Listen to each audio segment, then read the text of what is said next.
9:37 and we're discussing the future of the NHS. We're expecting to hear an announcement from the government, from the new Health Minister, Therese Coffey, tomorrow. Many people, of course, very worried about the pressures the NHS is under as we head towards winter. More than 6.8 million people are now on a hospital waiting list. That's a record number. And Kent's trusts are still struggling to meet their A&E waiting time targets too.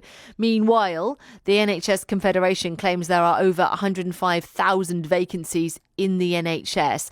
As I mentioned, we're expecting to hear from the Health Secretary tomorrow on how they will tackle the crisis. Now, though, let's debate the issues at hand. Karen Constantine is a Labour councillor in Thanet. Also with us is Craig Mackinlay, Conservative MP for South Thanet. Welcome both to the Wake Up Call. We'll start with, obviously, a point of agreement, which is you both want the NHS to be in fine fettle. You both want it to be the best that it can be, saving lives and curing people. The question is, how do we do it? Let's start with you, Karen. What do you think we need to hear from the government tomorrow?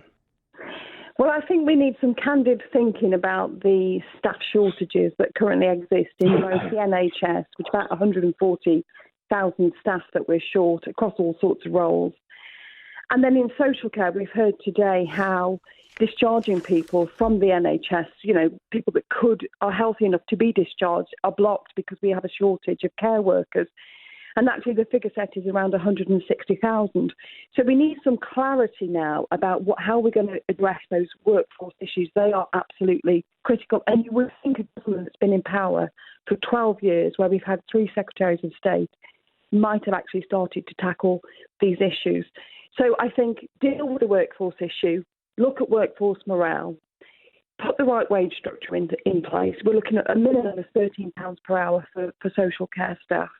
Really boost that to the industry, to really attract people into it, really listen to what the relevant bodies are saying, staff, the trade unions, the Royal Colleges, etc., and act very quickly to start to avert what is becoming a dreadful crisis. Karen, thank you. So, Craig, a new start in a way, because we have a new Minister for Health. What do you think that we're going to hear? Do you have any inside track, actually, what might be said tomorrow? No, I don't. No, it's all going to be unique to me. But I'd say there is some agreement, actually, between myself and Karen. Staff is the limiting factor. Yeah. In primary care, there is no shortage of money. There is no shortage of pharmaceuticals. There's no shortage of machines that go ping. There is a shortage of staff. So I would have thought every single health trust across the country, including our own local one, should be looking at how they can maximise and make best use of staff. I've discussed this with the new chief executive of our local health trust, and she tended to agree with me that was the limiting factor. I mean, I've got stories that you would make your hair curl about nurses spending 2 hours looking for the machine that goes ping that wasn't where it ought to be. That's 2 hours that should have been used in a very busy system. But yes, we know the problems that an ambulance turns up to A&E. It can't discharge its patient because we've got, at the moment, in most of Kent hospitals, 12% of the bed occupancy is by elderly people that should be out in the care system. And then hence, that ambulance can't discharge and the whole system breaks down. People are then waiting for ambulances, waiting to get into A&E. The targets aren't being hit and everything else. Where do we get more staff from has been a perpetual problem. We actually train 9,500 doctors in the UK every year. We lose quite a lot of those abroad. It seems Australia and Canada are preferred places that many people want to go. That is a morale issue, I'm sure, and the prospect of a great new life somewhere else. But Liz Truss did identify a problem of lots of doctors retiring earlier, not coming back to work. We've got this pension trap. There's a pension tax trap going on, which has actually taken a lot of doctors out of the system. She's committed to put that right, all very costly. None of this comes at zero cost, because we are spending a lot of money on health. Last year, in England alone, we spent 190 billion.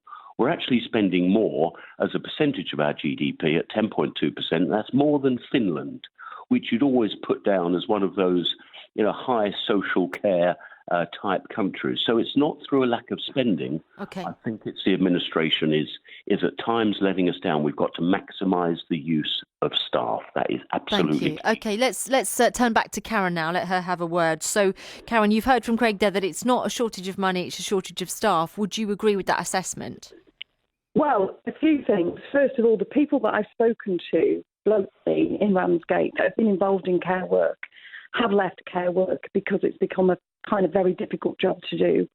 And also they can opt into shop work, cafe work, etc., which not only pays them more but gives them, better terms and conditions. For instance, they get discount on phone and insurance and various other advantages that they wouldn't secure working in the care sector. So they're essentially voting with their feet. And today we've had the dreadful news about the parlous state of midwifery services. Now, midwifery, I suppose, is unique in as much as the women go into hospital and have babies and they only want to come out, unlike, people that are perhaps older who tend to, have longer stays in hospital.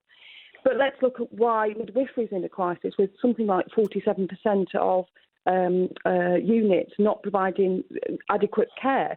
And that's because we've got a shortage of more than 2,000 midwives and almost 5,000 obstetricians. And factor into that more than 500 midwives left the service last year, and that's what's happening. And no matter what the government do, and they're far too slow to address the workforce issue, far too slow at it, no matter what they do, it takes many years to train nurses, doctors, midwives, etc. And as fast as we bring them in, they leave. And the government have created a perfect storm where people are going into work. They really are, it's a vocational profession. They really want to do their best for patients. I've never met anybody who's to train nurses, that absolute gold standard. They go into work and it's an incredibly difficult place to work. And that is why we're seeing people retiring at retirement age or seeking to retire early. Or if you listen to what the Doctors' Union said last week, many people are now training with an ambition not to work full-time because it's too stressful. So the government of 12 years have really got to address this issue. We've got to have a decent pay settlement on the table for everybody working in the NHS and social care. Okay, and yeah, if let's. we don't do that, we're going to be back here next year having exactly the same conversation. Thank you. Yeah, let's hope not. Let's give Craig a chance to respond to that. I know that you would agree that we need to focus on recruitment. It's a problem that feeds itself, as Karen was saying, that the fewer staff you have, the more stressed they are, the more likely they are to leave. We need to really, really focus on this. No, absolutely right. I mean, I'd actually agree with Karen on the choices people are making. I mean, we have a lot of care jobs available in Thanet. It's always had traditionally a very much a care function, and I know all of the care providers are all crying out for staff. And I know local DWP. I have a meeting with them every couple of months. They have regular mini job fairs, and a lot of care type industries come in looking for those staff. But of course, when you've got the choice of tough work, out of hours, and I'm sure it has its rewards, but it's a tough job.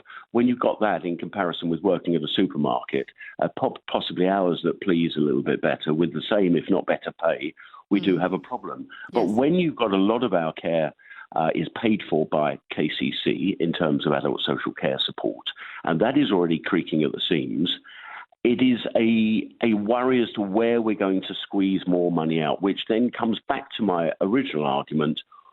All parts of the health system needs to use its staff at best efficiency. I think that would help morale, and it would certainly help the backlog. I mean, we are seeing at the moment with these over 6 million people waiting for what might be more elective care, the hips, the eyes, that type of thing, but very, very crucial to people living a normal lifestyle.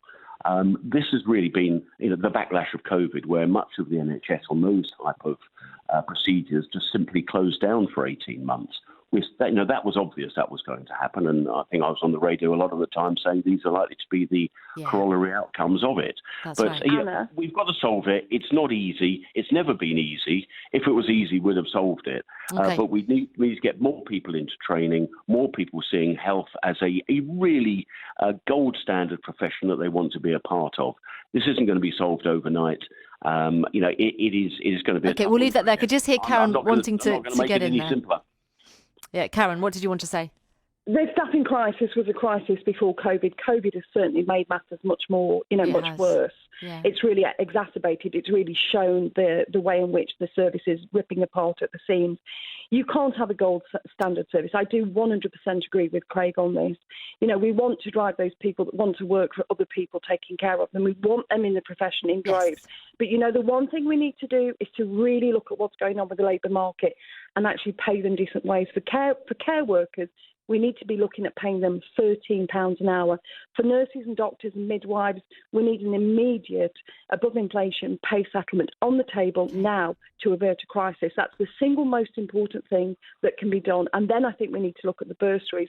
We warned the government that the removal of the bursary in 2014 was going to lead to this crisis. And my goodness, what a crisis it is. Karen, we'll leave that there as well, because before both of you go, and I know you're very busy, but I would like, if I may, to talk to you very briefly about a different subject. In the last half hour, we've heard that wholesale energy prices for businesses will be capped at less than half anticipated winter levels. It's obviously a part of the government support package. And I'd like to get a quick word from both of you on that. Starting with you, Craig, do you think it's going to be enough for businesses in your constituency?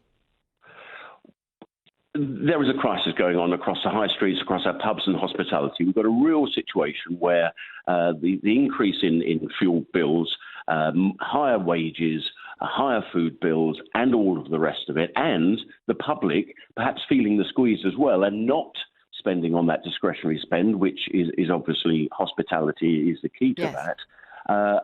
I think this is absolutely essential, and also high energy businesses, of which we forget they are the backbone of some of the. True, but will this be in the enough? country. Will there be to keep doors open, considering the problems you outlined? The trouble is we're adding debt upon debt upon debt. It has to happen. There has to be a support scheme. This is going to go a long way towards it. Do you know what? My forecast is, and we've seen gas prices, wholesale gas prices, come down quite substantially this week. I think that is going to be in a much better place come the new year. And hopefully this is just a mere blip. Let's hope so. Indeed. Time is short, but Karen, I'd love to get your assessment of this support package as well, please. Yes, I think it's very interesting. I would like to know how long it's going to be in place for and what the total cost is and how the government proposed to fund that. For me, the much more important issue is the 39% of children living in Thanet that are living below the poverty line. And I really wonder about whether, because that figure just increases year on year, and I really wonder when we're going to have a government that takes that into consideration, because childhood poverty leads to adult ill health, and that's a cost to us all, as well as being morally wrong. It's true. Now, listen, I'm sure both of you will speak to you again on the cost of living crisis and on the announcements that we hear from the government in the coming days and weeks. For now, listen, thank you so much, both of you. We covered a lot of ground there. Karen Constantine, then Labour councillor in Thanet, with Craig Mackinlay, Conservative MP for South Thanet.